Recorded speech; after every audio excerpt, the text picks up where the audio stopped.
Ever wonder what it takes to create and build a business? Are you curious about the skills needed to become a good leader? Have you considered what you're passionate about, and could you turn that passion into a career? Welcome to another episode of In Reality, Lessons from Leaders and Entrepreneurs. Hi, I'm your host, John Rebecchi, and I recently had an opportunity to speak with Jim Breslawski, President and Vice Chairman of Henry Schein, about the importance of the company's core values and developing an organizational culture that unites team members.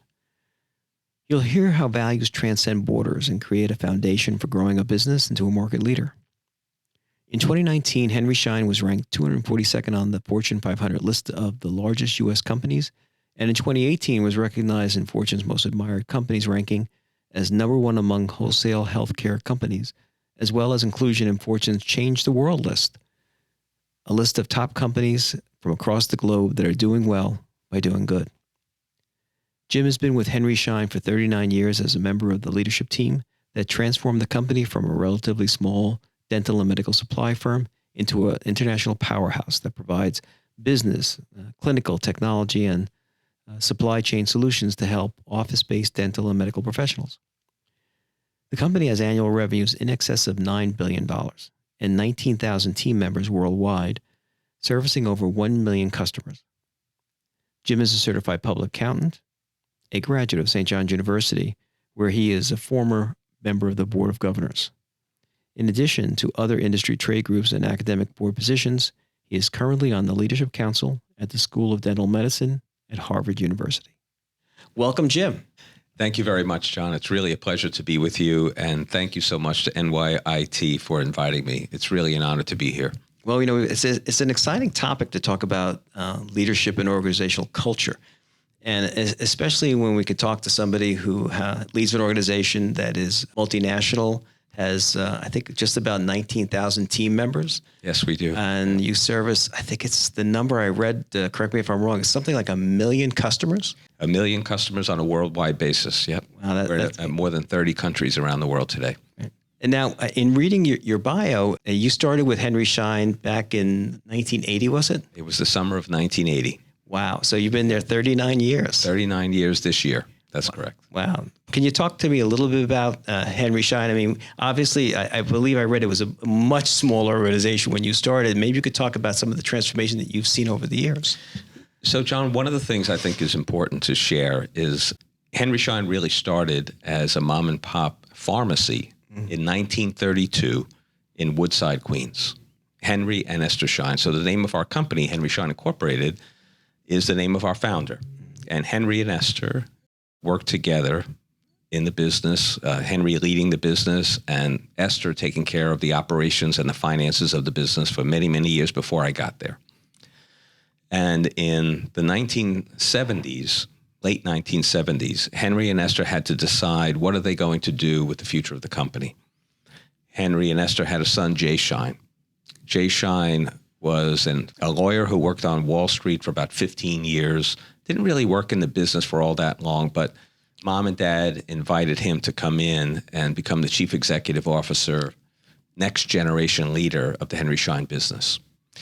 So Jay Schein wanted to take advantage of what mom and dad created, but he also wanted to build for the future.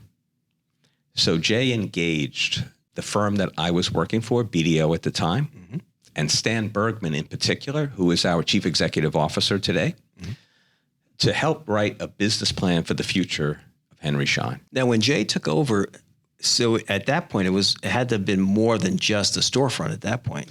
Well, at that point, the business had grown to be about $40 million of business. We were a mail order company, one location.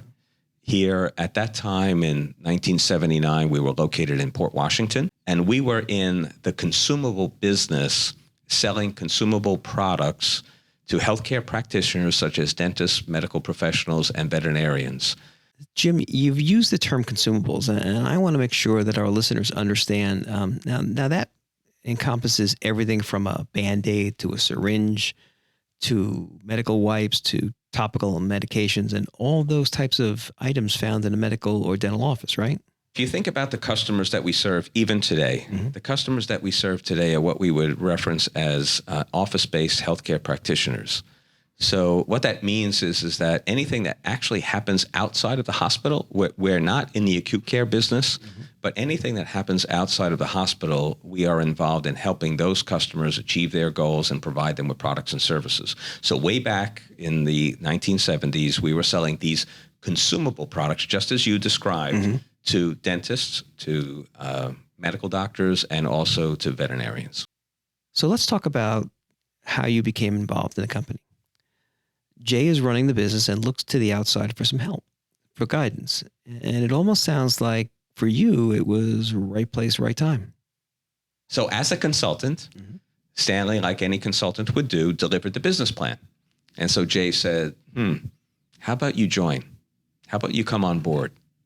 And so at that time, Stanley said, this sounds interesting, but I have one person that I would like you to meet because I'd like to bring someone with me.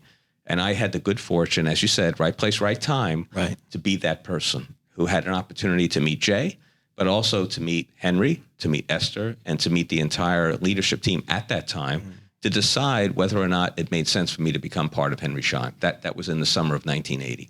And I said, let me give this a shot. And I decided to come with Henry Schein. And Jay in particular had a vision. He wanted to capitalize on what mom and dad did, and that's healthcare distribution to dentists, animal health professionals, and medical doctors. But he also had a vision to create a generic pharmaceutical company. And so what we did in the 1980s is we really created a separate company called Schein Pharmaceutical. Yeah. Now, what happened was, unfortunately, Jay Schein was diagnosed with cancer in 1988. And we had to decide, what are we going to do with the future? Stanley at that time became the chairman and chief executive of Henry Schein. We totally separated the businesses. Schein Pharmaceutical eventually went public. And Stanley asked me at that time to take responsibility for what at that time, and again today, is our largest segment of our business.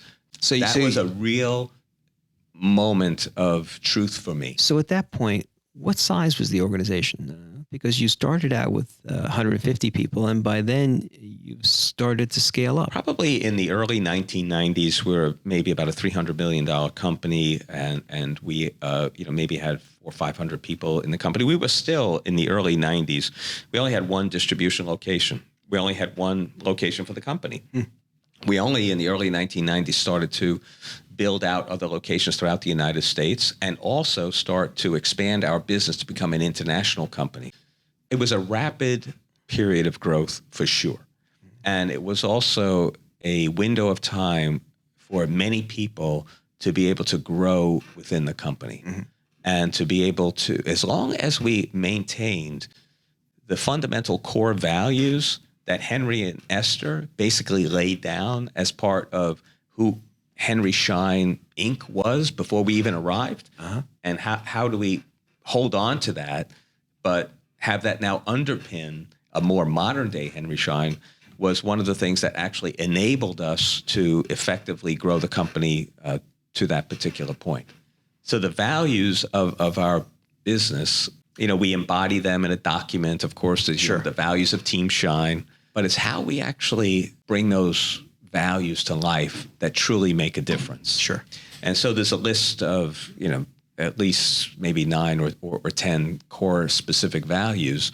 But what they boil down to is 2 fundamental principles.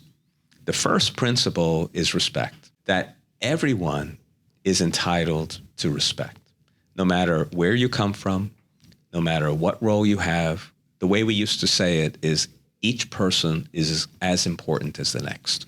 No matter what role you have, everyone is deserving of kindness. It's important for us to have the team feel that they're part of something bigger than they are individually, and that everyone has an opportunity to have access to anyone, no matter what your role is in the company. But this overall notion of openness, open door policy, and really living it, not just saying it, but making it real, enabled that transition from the Schein family to professional management that embodied the values of the Schein family. You use the word trust a lot. it's so difficult to obtain and so easy to lose. And one of the things that you especially when talking to other chief executives, is that you really have to embrace that and understand that notion. And then, as you say, you have to live it and put it into action. So when I think about the word trust, I like to think about it in three elements. We encourage everyone in the first element to give everyone the benefit of the doubt, that trust people have good intentions. Don't be skeptical. Believe that people have good intentions. That's the first important element of trust. The second element of trust is whether or not we actually have the competence to deliver on the commitments that we make to each other. So if you trust my intention, and actually I have the competence, then the third element is, do I deliver? And if you have those three elements working all the time, that can empower amazing things. And as the company gets bigger and bigger, that's something that we have to continue to focus on, because if you lose trust, as you said, you can lose it rather quickly. Yeah. It really makes it very difficult to get important things done with each other. You hear a lot about trust in business today, especially when you consider what's happening with companies like Boeing and the loss of trust, not only from the industry, but from the public at large. And maybe that's the fragile element that truly great leaders understand how vulnerable it is, and how valuable trust is to the organization, and how it becomes a central part of the culture. So now every company has their own stakeholders that they have to be respectful of. One of the things I think that we have done consistently and relentlessly over the years is help the team understand the importance of balancing what we call our Mosaic of Success. And the Mosaic of Success is balancing the needs of the constituencies and the stakeholders that we're responsible to, and maintaining the trust of each of them. And those stakeholders include, of course, the customers that we serve. Right. And fundamentally, as a distribution company, that's the core. We've changed quite a bit, and I can share some of that. But when a manufacturer gives us the right to represent their products, it's important for us to build relationships and trust. Then, of course, there are our shareholders as a public company. It's important that they trust us, that we're good for the commitments that we make commitments that are in respect of the other stakeholders as well, because we are not in business just for our shareholders, but they need to be able to rely on us. Then also, of course, our team needs to trust us.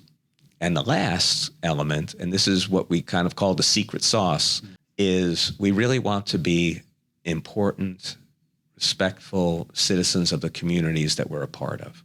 So corporate social responsibility for a long time has been a key element of that mosaic of success. And so when we think about trust, that's one of the things that empowers our ability to be able to respond to change as change presents itself to us in the marketplace, but also create change internally when we ask people to trust us, or suppliers to trust us, or our investors to trust us, or our customers to trust us as we're going through change. We talked earlier about the size and scale of Henry Schein today. You're a global company. I think you operate in 32 countries around the world. You've got 19,000 plus team members out there. And you've got a core group and a senior management team of real believers in Team Schein. So how do you get that to permeate down throughout the organization? Is there something that you do differently than many companies? How do you deal across regional and ethnic cultures as you grow around the world? When we think about the overall growth and success of the team and the company over the years, is we have grown in a combination of organic growth, but business development, acquisitions, joint ventures has been a big part of our growth over time. So when we think about how Henry Schein became an international company, the essence of that was finding partners who we felt were aligned with the values that we hold dear. And that we felt that the chemistry, the personal chemistry, would actually be good, that we could really work together. And the reason why that helped us growing is because those folks really understood those local markets. Right. Yes, we could bring certain expertise, we could bring products, we can bring capabilities, but they understood the local customers, they understood the competition, and their team also was aligned with them in a way that was tied together by this value system. So as we built the company over the years into those 31 countries, it would not have been possible if we did it just by ourselves, by planting the Henry Schein flag in a country and say, here we are. So what we would typically do is take an interest in these companies, but not buy the company completely, because we wanted those leadership teams to stay with us. We wanted them to feel that what they thought was real about who Henry Schein was and what our value system was, in fact, is real. And they then had an opportunity to further build their business as owners. The other key element of that is doing the right thing, which means making sure that we're an ethical company, making sure that we're adhering to worldwide business standards around the world, making sure that we're in full compliance, right? So all of that is a key element of the core value system. And that value system is borderless. No matter where we are in the world, we're in China today, we're in many different countries in Asia, in Europe, we're in Brazil, Australia, New Zealand is a major market for us. But culture is different. People are different. Regional cultures are different, even within countries. So we also have to make sure that we're always sensitive and respectful, and not believing that just because we're successful here in the U.S. and we come in that we really know more than the local people may know. We need to listen. We need to understand first. We need to understand them as people, and we need to understand what's really important to them, and then respond based upon that sensitivity to regional culture. So over the years, your team succeeded in integrating third-party organizations into the Henry Schein family, creating all new team members. And along with these companies come new markets and customers that benefit from having a team with localized knowledge combined with the scale and product offering of Henry Schein. Especially as it relates to international consolidation, you're putting together a portfolio of integrated services that goes beyond just the consumables business. It's consulting, it's financial services. It's a whole list of different things that you can now bring to them. So customers view Henry Schein like a one-stop shop. You make their life easy, and you want them to get back to practicing medicine and remove some of the worries about running a business. That is the goal, and to have them actually recognize us for it with their loyalty. Right. So we would say to a customer, say, doctor, if I can help you achieve your goals, will you help achieve mine? Right. Help me achieve mine. And so when we look at the business today, yes, we did start out as a consumable distribution business, and I have to say that worldwide, that's still the heart of our business. That's our foundation, and it's still critically important. So when we look at Henry Schein, there's this foundation of distribution today in both dental and medical. We didn't talk about this, but a few months ago, we actually spun off our animal health business into a totally separate public company. So today, Henry Schein is now focused on human health. Mm-hmm. And we have this core distribution of dental and medical business, but we have two other elements that are critical to us today and also for tomorrow. One is what we call practice management technology and services. So back in the early 1990s, we actually decided to become involved in practice management technology. We decided to be involved actively in helping a customer run their business by owning the software that runs their business. So on the one hand, as a distribution company, we're not creating new products, but on the practice management software and services side, we are. Right? Those are proprietary products and services that we own. There are more dentists around the world that are utilizing a practice management system that is owned and created by Henry Schein than any other company. And some of these things that are patient relationship management actually go beyond that to demand generation. There is tremendous need for oral health care around the world. But converting that need into demand that actually fills the schedule of the customers that we're serving is our mission. And now there are new tools to manage that whole process digitally that didn't exist before. So that's two parts that we have. We have this practice management, technology, and services. Right. We have this distribution business. And then the other aspect of our business, which is totally different, is the whole world of specialties and taking the step forward into actually manufacturing. So today, we are a meaningful manufacturer of things such as oral surgical products such as implants, dental implants, clear aligners in the orthodontic space, unique endodontic products. And we're actually now manufacturing those because historically, manufacturers of those products were not working with companies like Henry Schein. They were selling direct to the dentists. But we said, we want a dentist or medical practice to be able to look at Henry Schein and say, I can get everything that I need. And so as we look at the business and how we've transformed over the years, there's this foundation that still exists. There's the values around the world. But now we're building what's next in terms of products and services that will allow us to stay contemporary, and where practices will look at us and customers will look at us and say, you know what? Henry Schein actually helps me run a better business and achieve my goals while I can focus on the best patient care possible.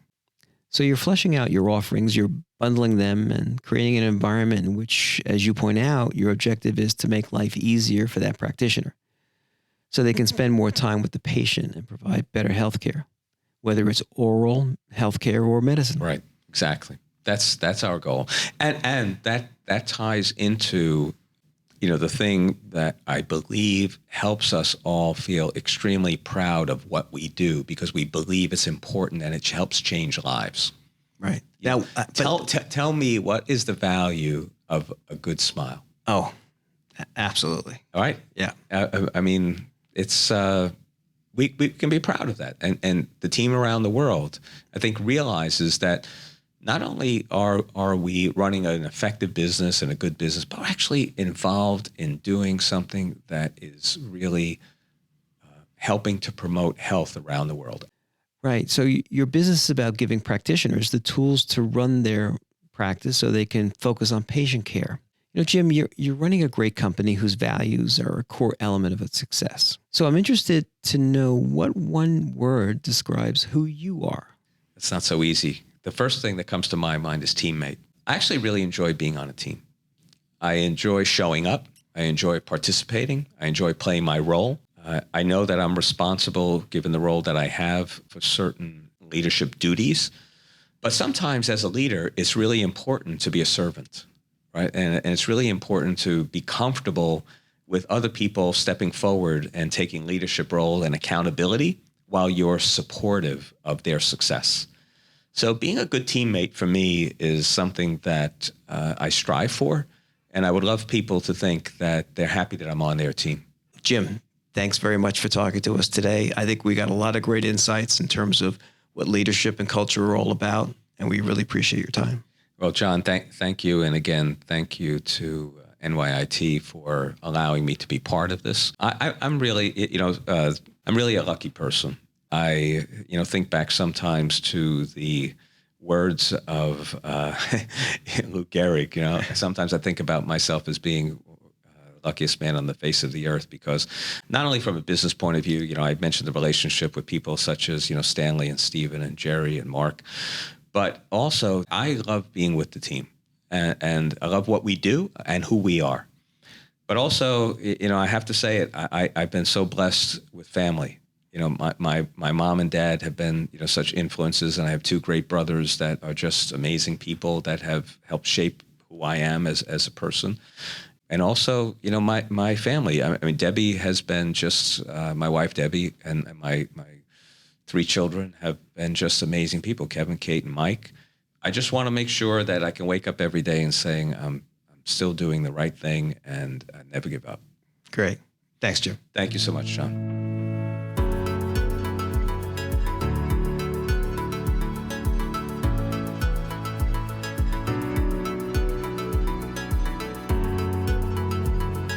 During the course of our discussion, Jim provided insights into how core values form the bedrock for the business to operate. During the company's transformation from a small distribution business to a global leader in their industry, The values withstood the test of time. He mentioned the importance of respect for others, no matter what their position in the organization. Creating a climate of trust and openness for everyone and anyone to have a voice. And always doing the right thing, which as he defines is making sure the company operates with the highest ethical standards. Jim talked about how their values are borderless, but culture is different. To operate on a global scale, you need to make sure that you're always sensitive and respectful of regional culture. That's where he described the importance of acquiring stakes in companies that have a local knowledge and integrate them into Team Schein, and to have a corporate purpose that transcends the core products and services. To understand that what they do impacts the health and wellness of people around the world and embrace their social responsibility. Thanks again to Jim for sharing these valuable lessons. You've been listening to me and my guests for the past 20 minutes or so, and now I want to hear from you. What resonated with you the most, and how are you going to apply those tips to your business or career? I want to know. Feel free to write a review on Apple Podcasts and Spotify. Share your thoughts, comments, and some of your pending questions that you may have about this episode with me on social media by using the hashtag InRealityPodcast. That's all one word, hashtag InRealityPodcast. Or follow New York Institute of Technology on social media at MyNYIT on Facebook and Instagram, and at NYIT on Twitter. You can even mail us at InReality, that's all one word, inreality@nyit.edu. And if we get enough questions, I just may answer them on a bonus episode at the end of the season. You are listening to In Reality, Lessons from Leaders and Entrepreneurs podcast hosted by me, John Rebecchi. This podcast is executive produced by John Rebecchi and New York Institute of Technology in conjunction with the School of Management and the Office of Strategic Communications and External Affairs. Our executive producer and social media strategist is Paulina Lamanier.